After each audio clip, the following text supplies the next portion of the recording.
so we're clear. I just want to have the magazine in it for peak aesthetic.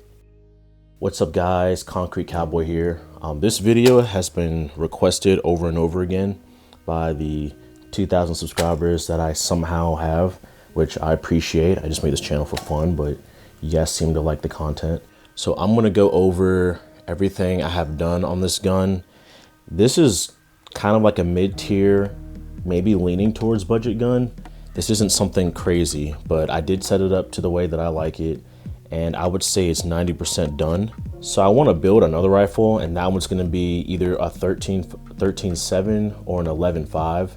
I just want something a little bit more compact than just a standard 16. I feel like everyone should have at least one 16-inch barrel for, you know, my do-all, general purpose, shit hits the fan kind of setup. I live in Georgia, so we have some very long stretches of land, and then we also have a lot of clustered or congested areas as well.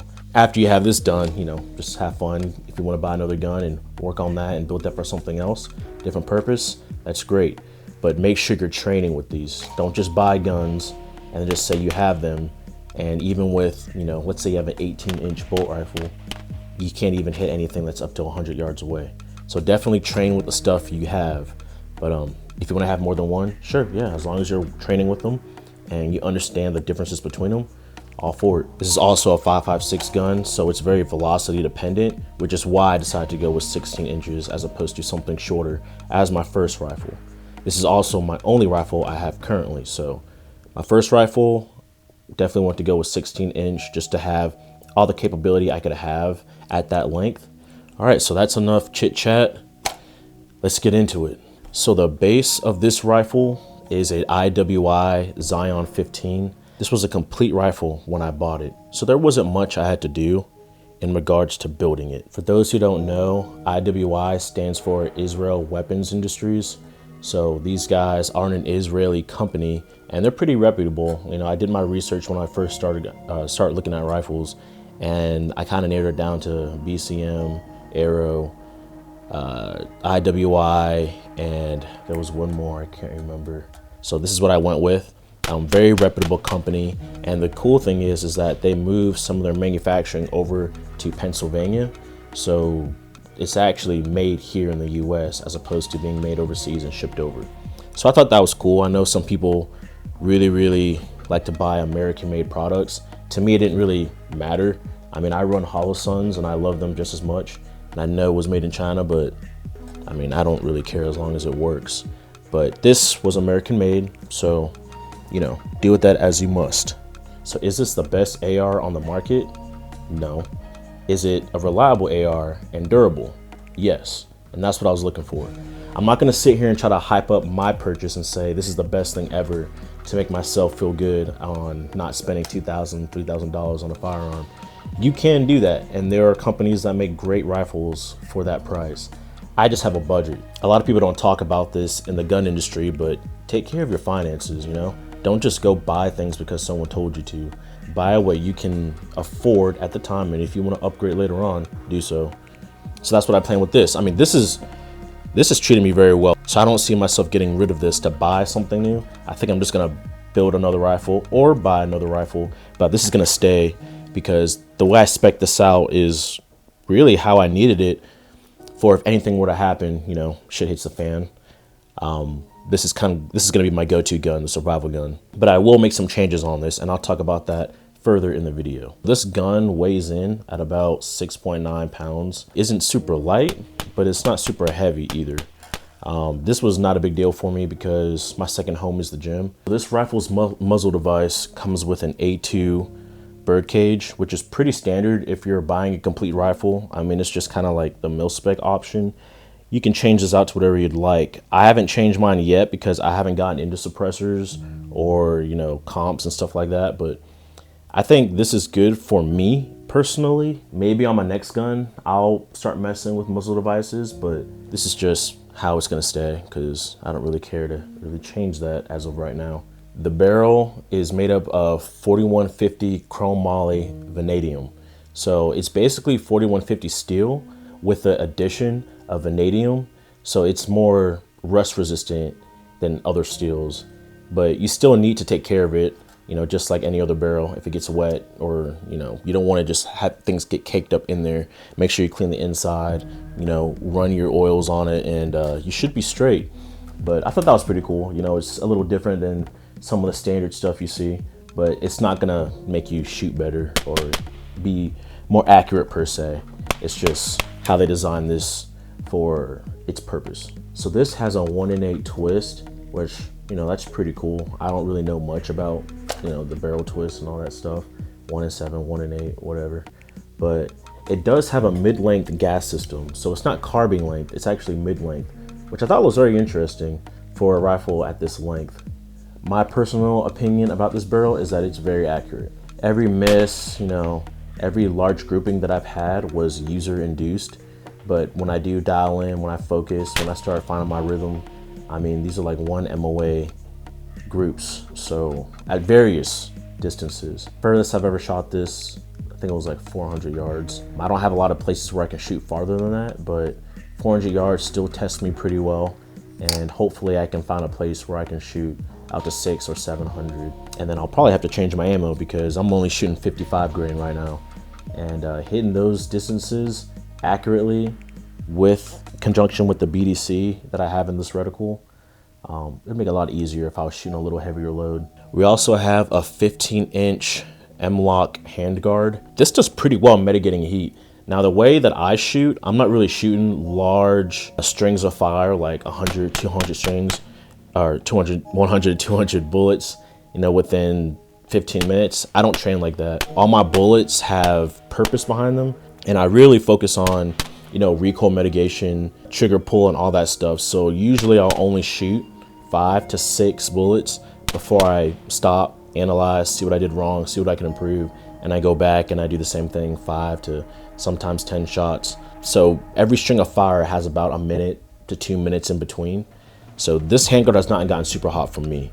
So this gun also has a nitrated bolt carrier group, and another cool thing about this is that they have their logo on the bolt carrier group, which I thought that was a cool little flair to the gun. I wasn't expecting that, and it's really not a big deal, but it's just cool that it's there.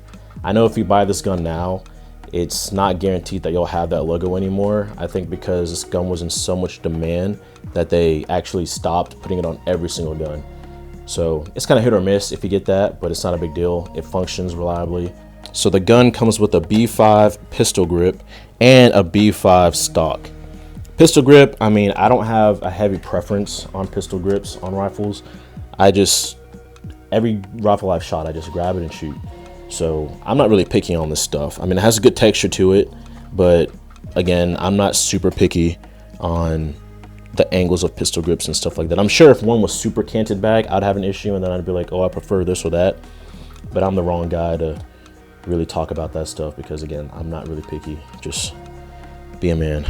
So with the stock, I'm a huge fan of this thing. I get great cheek rifle connection. I kind of know where my face needs to be at all times on this thing. I'm sure some people have indicators, but I just, you know, run it bare bone. But this has definitely helped me get on target faster with my optic because it's just, there's so much surface area to rest your cheek, and you kind of lean into it and really, you know, get a good head position behind whatever optic you have set up. So yeah, really big fan of this. The light I am running on this is actually an Olight Odin. Yes, I am running an Olight. You can't really tell because it's painted over, but I didn't know much about lights when I got this gun, and I wanted something cheap. So I ended up getting an Olight, and it's not giving me any issues. I see a lot of videos online of, you know, Olights exploding and stuff like that. I've done my research, and I've decided that I am gonna switch this light out because I don't want that happening to me. But as of right now, I've had no issues with it. I do sometimes have issues with the connectivity between the back of the Olight, like this little hatch, and the pressure pad. But other than that, the light runs fine. I've run it in the rain, had no issues. Other than, you know, sometimes I'll hit the pressure pad and the light won't go on, so I have to twist the, you know, the tail cap to make sure it's working. But yeah, this Olight's been working fine. I do plan on buying the Streamlight ProTac. I see that that looks like a pretty reliable and durable light, and it has less issues on the Olight, and it's not super expensive. I think it's like 115 bucks or 120, something like that. And Streamlight's a very reputable company. So moving further down, I have the BCM Vertical. Oh, sorry, it's not vertical. It's actually angled foregrip. People like this just because you can run it on pistols as well, because you're not supposed to have a vertical or a 90-degree grip on a pistol, an AR pistol. But these have a slight cant to them, so they're technically not vertical. But this is a 16-inch rifle, so it doesn't matter to me. I have mine canted forward so that it kind of, my hand has to dig into that little pocket right there. Some people like it canted back. I like it canted forward because I feel like my hand is trapped there and I have full control. It's mostly for hand placement. My hand will vary depending on, you know, how I grab the rifle. I do sometimes incorporate it into my C-clamp, so it's a pretty cool grip.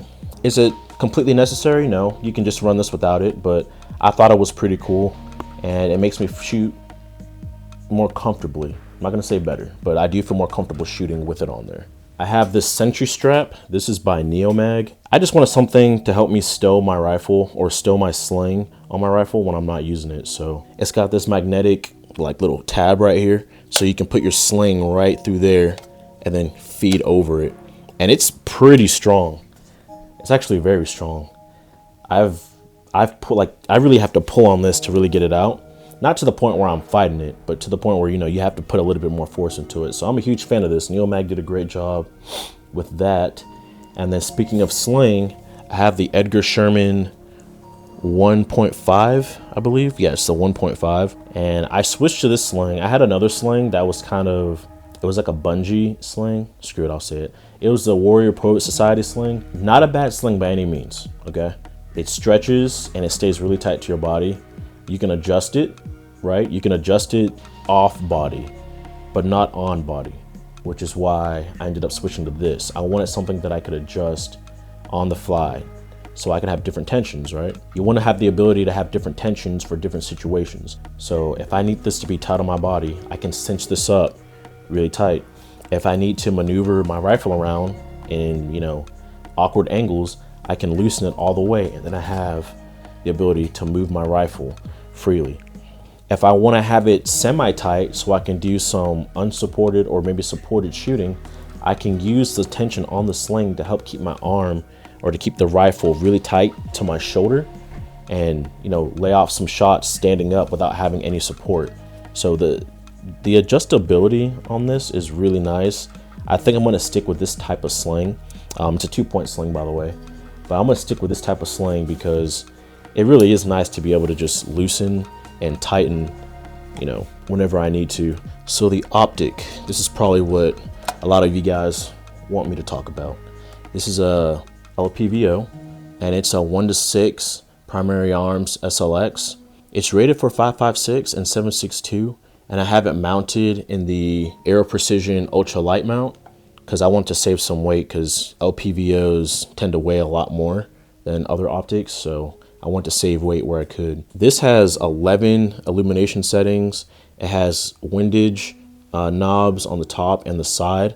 It also has an extra battery compartment, and the 1:6 is really nice. For me, primarily, this is on 1 power or 6 power. It's very rare that I run it in between. 1 power simply so I can do things at close range. 6 power when I start going distance, and that's also what the BDC is measured to. So if you get this optic, you need to zero it at 6 power at 100 yards.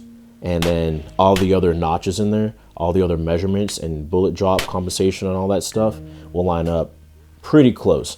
I wouldn't say perfectly, only because I haven't messed with every aspect of the reticle, but for the most part, up to 400 yards, it's pretty dang accurate, you know, minus, you know, having to compensate for wind and all that stuff. So I know you guys have heard of Primary Arms. Again, another reputable company. I like this reticle a lot. It comes with lens covers, just in case you're in inclement weather. I don't really run it. I don't really run these that much. I only really put them on if it's raining and I'm shooting. Other than that, these are always off the gun because it's just, I don't have time to be messing with this. This thing has been dropped a few times. It's hit wood posts. Fortunately, I've never dropped it on a rock, so that's good. but I haven't lost zero. I don't see any, like, other than a little bit of scratches here and there, I don't see any damage. The, you know, the illumination still works. All my knobs still turn. The Windish knobs are very tactile. I forgot to say that. They're very tactile, and I think every twist or every click is half an MOA. So you've got a lot of adjustment there. And I'll put up on the screen what the BDC reticle looks like. And you know, you have one big horseshoe, which is really good for instinctive shooting. For close range, I'm talking like, you know, 0 to 50 yards. And in the middle of that, you have an arrow that's for more precise shots. I guess you could say between 0 to 100 yards. And then you'll see that there are other levels to it. And I think the last notch goes all the way out to 800, which I haven't ever had a chance to shoot that far, and I'd love to, but I need a lot more practice. Even 400 is something I'm still learning. So 800, I'll get there eventually. I'm gonna keep practicing, but yeah, if you want to use this reticle for distance, you can definitely do it. They also have an auto rangefinder in there. Is it the most accurate thing in the world? No, but it's better than nothing. I went with this reticle not only because I have variable powers, so I can see at different distances, but it's also an edged reticle, and that was super important for me when it comes to, you know, a survival firearm. I don't want to be only relying on batteries. Now, I'm not saying red dots and holographics are a bad choice. The next rifle I build is going to either have a red dot or a holographic. That's fine, and you can also stock up on batteries to your heart's content, so you should be straight. I just know me, and I'm not really good at keeping up with that stuff. So I wanted to have at least one rifle that wasn't solely reliable on batteries. There are batteries in here, and I also have an extra battery compartment up top, but that's mainly just for illumination if I really, really need it. Every time I've shot this rifle, I have not turned the illumination on. I've yet to find a situation where I need to, but I'm sure in a dark, you know, if I have to shoot at night or in the dark, that's gonna come in handy. But one thing I might add on to this, you know, one change that might come to my sight is adding a red dot at the 12 o'clock position, just so I can have something a little faster than, you know, shooting in here, and I don't have to keep worrying about my holds. If I had a red dot up here, I can zero that to 25 yards and be pretty Gucci between 0 and let's say 50 yards. Here, since it's 0 to 100, I really need to pay attention to where that reticle is within 50 yards. I mean, when I went to the range the other day, I went to go shoot 2 headshots as fast as I can, and I knew my holds, but I ended up hitting just the top of the A box on a, you know, USPSA target, and then I clipped the top of the head on my second shot. So I was high on both shots, but if I was doing, you know, aiming for an A zone or a body shot, I would have been straight. But I still want to make sure I can get those holds instinctually without having to like shoot multiple rounds, because in a defensive situation, you know, I'm not saying I'm going to be using this, but let's just pretend for some reason I had this on me. I want to make sure I know my holds, because, you know, I want to make sure I shoot and I'm accountable for every bullet that leaves my firearm. All right, so charging handle. This is a BCM ambi charging handle. I didn't really know if I wanted to run ambi or not, but when I went to the range and I did some competitions, I noticed a lot of people were running ambi, and I was curious. So I asked them, why do they decide to run ambi instead of just a mil spec or just one that's on the left side where you're using your support hand to rack it back? And they basically told me, just in case, you know, a hand goes down, which I never thought of, right? I always thought it's just a charging handle. I could just rack it and go to work. But yeah, that was a good point. And then I opted to switch this out. This has been very reliable. It was a little gritty at first, but after some use, you know, it kind of smoothed itself out, and now it's running very, very smooth. I mean, I have no issues with this.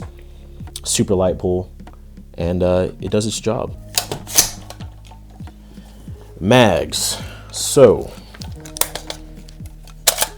I run mainly PMags.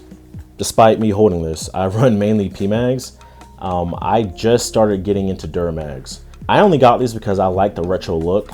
I didn't know if they're going to be reliable or not, but if they weren't going to be reliable, I was going to run them just for range days, and it'll help me practice malfunctions. But these have been running very, very well. I have no issues with these, and they feel durable. I mean, I've dropped these in dirt and in rocks, Had no feeding issues, and my rounds don't fall out when I drop these as well. So I'm a huge fan of these. Again, I only got these for the retro look. I'm not saying these run better than PMags, not saying these run better than any other mag that you might have right now. I just like the metal look, and I would never ran metal before. So I have mostly PMags, and then I have, how many of these do I have now? I think I just have 2. Yeah, 2 Duramags. But I've been primarily shooting with them over the last 3 months. So yeah, this has been a reliable mag. Like the way it looks, like the way it sits. And for some reason, when I'm running these, I find that they lock into place a lot better. Yeah, that's what I'm running, Duramags. Now that I've gone over the rifle, you guys can stop blowing up my comments. I'm just playing. But this was something that, like I said, was super requested from you guys. And yeah, I decided I'd just sit down and talk to you guys about it. Yeah, I have nothing else to say. I mean, this was a pretty simple build. Like I said, cost me about $15 to $1,600 to create this, but don't rush it, right? Make sure you find things that you like and that you want on your build, and then save up for it. There's no need to just throw whatever you have on it. I mean, if you have spare parts, yeah, do that so you can shoot it.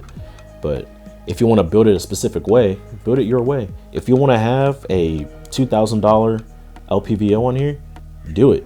You know, save up for it and work towards that. But the most important thing that I'm going to emphasize on this channel is go train. Train with the stuff you have. Go outside, train, train, train. None of this is going to do you any good if you can't hit somebody that's 50 yards away. And believe me, I have seen that. So don't be that guy. Practice with your stuff. You know, don't go broke trying to buy ammo. Just, you know, practice as much as your budget and your time allows you to. And you'll be the best that you can be. I appreciate you guys checking out the video. Make sure, you know, you leave a comment below if you have anything you would do differently on your rifle. And I want to know your thoughts on how I built mine. I don't think that I'm the best qualified person to say, this is what you need, this is what you have to have. This is just my mindset going into it, and these are just my opinions I had when building this. So, okay, I'm done. I'm gonna go probably watch a movie because I'm pretty tired, but I'll catch you guys on the next one. Concrete Cowboy out.